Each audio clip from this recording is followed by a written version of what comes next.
Assalamualaikum dan salam Malaysia Madani. Anda bersama saya Dilaila Kadir dalam Berita Semasa. Pelan Induk Perindustrian Baharu 2030 NIMP 2030 sasar untuk membentuk sektor pembuatan yang kukuh dan berdaya tahan, menawarkan manfaat menyeluruh kepada pelbagai pihak berkepentingan.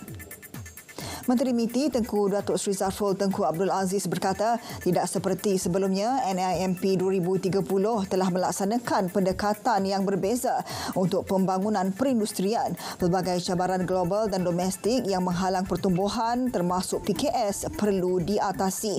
Selain pelbagai trend dunia yang berlaku dan ketegangan geopolitik yang telah mempengaruhi rantaian bekalan global dan persekitaran perdagangan, sekaligus meningkatkan daya saing PKS dengan sasaran penyediaan pekerjaan gaji lebih tinggi dan berkualiti. Terdahulu, pelancaran NIMP 2030 disempurnakan Perdana Menteri di Ibu Negara. Bekas Ketua Polis Negara Tan Sri Akril Sani Abdullah Sani dilantik sebagai pengerusi Perbadanan Usahawan Nasional Berhad PUNB berkuat kuasa hari ini. Pelantikan bagi menggantikan Datuk Ahmad Nazlan Idris yang telah melepaskan jawatan berkenaan pada 20 Disember lalu. Ketua Pegawai Eksekutif PUNB Izzuan Zainuddin berkata, ahli lembaga pengarah, pengurusan dan warga kerja PUNB mengucapkan tahniah susulan pelantikan tersebut dan mengalu-alukan kehadiran Tan Sri Akril Sani di PUNB.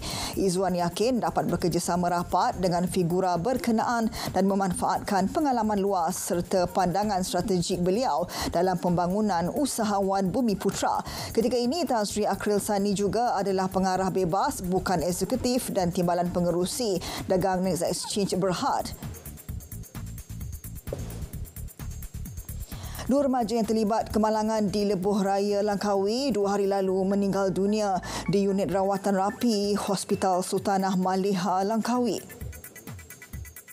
Mangsa Muhammad Fiz Razwel Zainuddin meninggal dunia malam tadi dan dikebumikan di tanah perkuburan Boho Merah, manakala Muhammad Haikal Hakim Cik Isa menghembus nafas terakhir pagi tadi dan dijangka dikebumi di tanah perkuburan Boho Merah petang ini.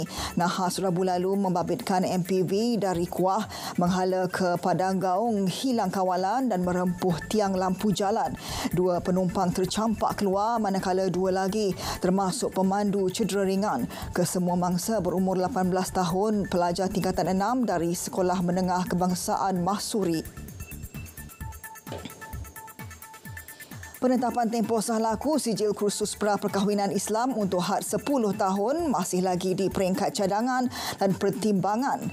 Jabatan Kemajuan Islam Malaysia JAKIM menerusi satu kenyataan memaklumkan cadangan tersebut dibangkitkan bagi memastikan pelaksanaan kandungan modul lebih relevan dan berkesan kepada bakal pengantin mengikut keadaan semasa. Cadangan tersebut masih di peringkat perbincangan oleh JAKIM bersama Jabatan Agama Islam Negeri JAID.